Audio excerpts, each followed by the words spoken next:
Eu moro aqui, irmãos, perto da WEG.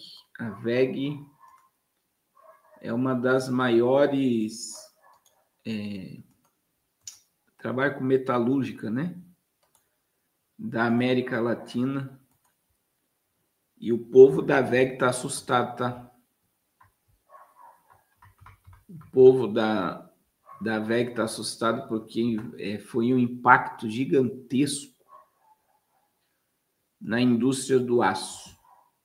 E aí, próximo, nós temos em outra cidade aqui em Santa Catarina, o pessoal que trabalha com portas. Também o impacto foi grande. E aí eu vi hoje também que ficou toneladas de mel, de peixe sem ser importado para os Estados Unidos por causa da taxação. E o Lula fazendo piada com jabuticaba no Palácio do Planalto. Porque verdadeiramente, mas quando o tempo vai passando, você vai vendo que era tudo que o governo queria. A taxação do Trump acelerou as coisas. Parece até que estava combinado.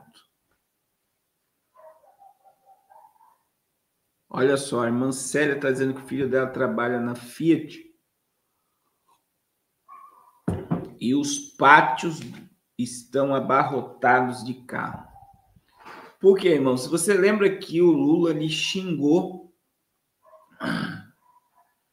o agronegócio, falando que o agronegócio era de direita e era fascista. Olha só, era de direita. Então, quer dizer, a quebra do agro, porque na mente do governo, a bancada do agro e o agronegócio é inimigo do comunismo e ele quer destruir o agro. Que eles querem estatizar o agro ou passar o agro do Brasil para a China. E aí vem a guerra empresarial, né? Nós temos uma guerra empresarial gigantesca. Então parece que era tudo que o governo queria. Por quê? Olha só como é que caiu como uma luva na mente de muita gente. O Brasil já estava quebrado, só que a culpa agora da quebra do Brasil é do Bolsonaro e de Donald Trump. Vocês estão entendendo? A culpa da destruição da economia é de Donald Trump e de Bolsonaro. E é assombroso, irmãos. É assombroso porque as pessoas estão aí na mente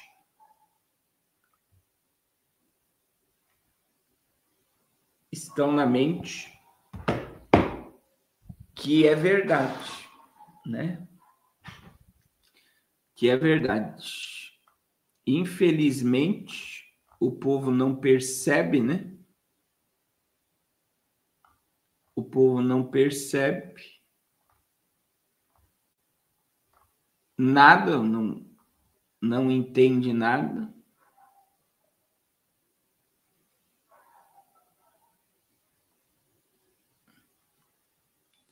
Hoje o Lula foi totalmente ridicularizado aí no Wall Street Journal, né? Olha aí, o atual presidente do Brasil, o senhor Luiz Inácio Lula da Silva, acaba de ser alvo de uma crítica devastadora no respeitado Wall Street Journal, um dos jornais mais influentes do mundo. A publicação, conhecida por sua isenção, desmascarou Lula como símbolo do declínio econômico e democrático do Brasil e da América Latina. Essa matéria não deixa dúvida que o ex-metalúrgico é uma ameaça à estabilidade da região O artigo assinado por um integrante do conselho editorial do jornal fez uma análise profunda e implacável da gestão petista, apontando para um cenário de desordem econômica, incompetência administrativa e autoritarismo disfarçado de democracia. Enquanto Lula tenta vender ao mundo a narrativa de que seu governo é voltado para os pobres, os números não mentem. O Brasil está mergulhado em uma crise fiscal, inflação alta e fuga de investimentos. Tudo consequência direta das políticas desastrosas do seu governo. E aí no Wall Street saiu, olha o título, Lula, um desastre anunciado. A autora do artigo não poupa palavras ao descrever Lula como um dos principais responsáveis pelo colapso das economias da América Latina sob sua liderança. O Brasil, que já foi visto como uma potência emergente, está hoje à beira do abismo econômico, com o governo que traz privilégios a aliados ideológicos e ignora as demandas do mercado. Para o Wall Street Journal, Lula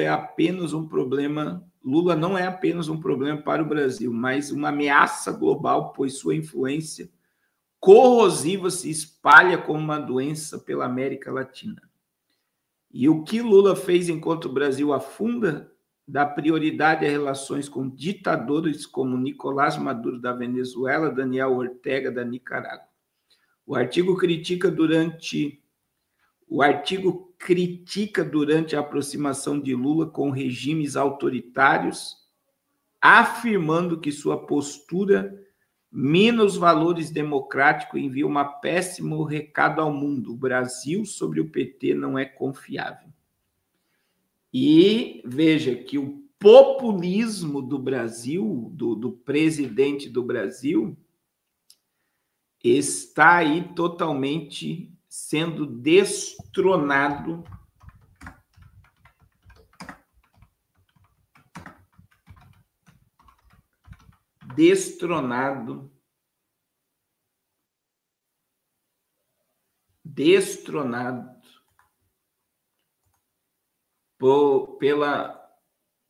pela América. Veja que a Alemanha também se posicionou.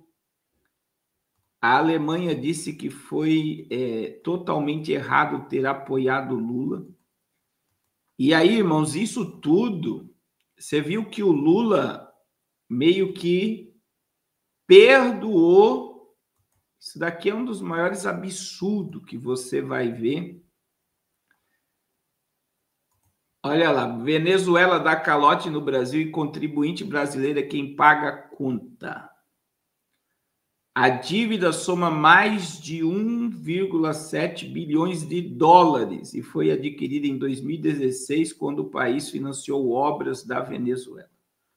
O governo do ditador venezuelano Nicolás Maduro deve ao Brasil hoje mais de 1,7 bilhões de dólares, cerca de 10 bilhões de reais, mas ignora sistematicamente as cobranças feitas por via diplomática e técnica.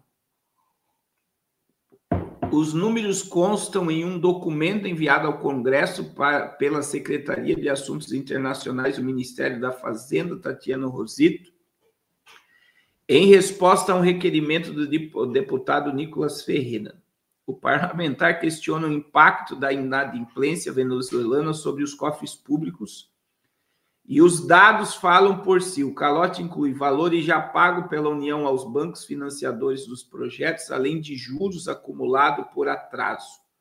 O Tesouro Nacional, que cobre essa dívida por meio do Fundo de Garantia à Exportação, precisará desembolsar novos recursos como os 16 milhões, 90 milhões de reais previsto até junho, caso Caracas siga inadimplente. Em outras palavras, a conta chega ao contribuinte brasileiro.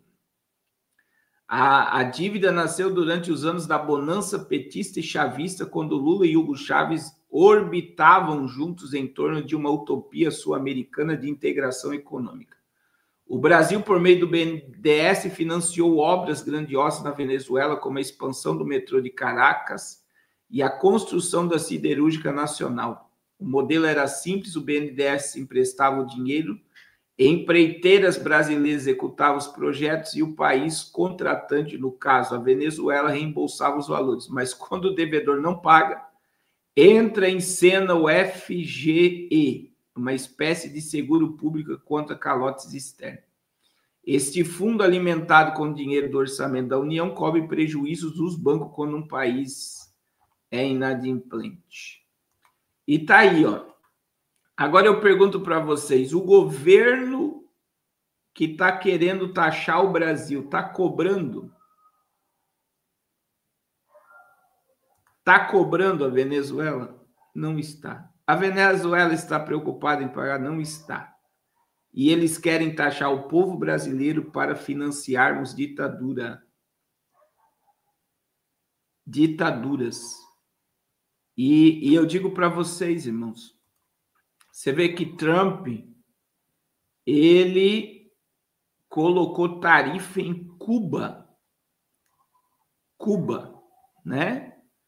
O governo dos Estados Unidos impôs, nesta sexta-feira, dia 11, sanções diretas ao ditador de Cuba, que é amigo de Lula, e do presidente do Supremo Tribunal Federal. Miguel Dias, acusando de graves violações de direitos humanos. As mídias incluem restrições de vistos aos mandatários, ao ministro de Defesa, ao chefe do interior e suas respectivas famílias. A ação foi fundamentada na Lei Global Magnitsky, legislações internacionais usadas para punir autores de repressão e corrupção em qualquer parte do mundo. Pela primeira vez, o ditador cubano é formalmente responsabilizado por abusos cometidos contra manifestantes nos protestos massivos de junho de 2021. Reprimidos com violência brutal pelo regime, dezenas de presos políticos seguem encarcerados até hoje. As sanções também atingiram 11 hotéis de luxo ligados ao governo, incluindo o recém-inaugurado Torre K, em Havana, proibidos de realizar qualquer operação com cidadãos americanos. Então, veja, Donald Trump jogou sanções em cima de Cuba, mas o governo brasileiro é amigo de Ortega, é amigo de Pietro, é amigo do líder do comunismo em Cuba, e eu vou dizer que agora a gente vai ver aí o Brasil, né, através do governo, colocou uma mira nas suas costas, apoiando o Irã, apoiando o Hamas, apoiando o Estado palestino, apoiando uma nova moeda para sair do dólar, afrontando o governo argentino, pedindo que a Cristina Kirchner seja solta. Então, essas são as aberrações que esse governo fez, achando que é soberano e não depende dos Estados Unidos. E é muito delicado. Veja que a postura do Lula está sendo em conversar com Trump, porque ele não vai querer afrontar, porque ele sabe que, por mais que ele pode surfar dizendo que a culpa do Brasil está afundando, seja de Trump e seja também de Bolsonaro, ele sabe que ano que vem é ano eleitoral e ele vai precisar de uma classe que está sendo prejudicada e ele não vai dar um tiro no seu próprio pé. Eu não acredito que ele vai querer afrontar o governo americano. Ele não vai conseguir afrontar o governo americano, eu não acredito. Então, a gente está vendo aí, né, claramente, uma pressão sobre o Brasil, é uma pressão assustadora que todos querem que se resolva o mais rápido possível, porque é prejudicial o que está acontecendo com o Brasil.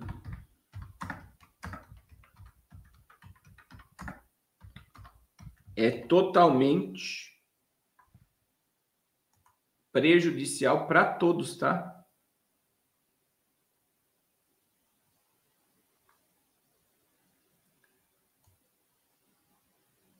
É totalmente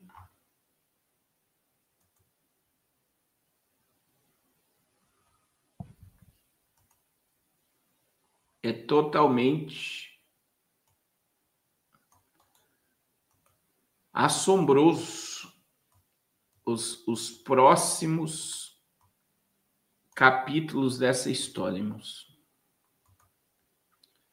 E eu digo para vocês, se preparem, né? Eu disse essa semana, irmãos, não se endivide agora. Se você tiver investimentos, né, vigie muito com o que você vai fazer, né? Porque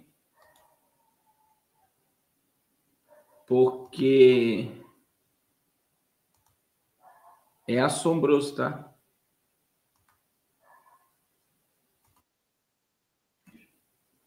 É assombroso o que está previsto aí.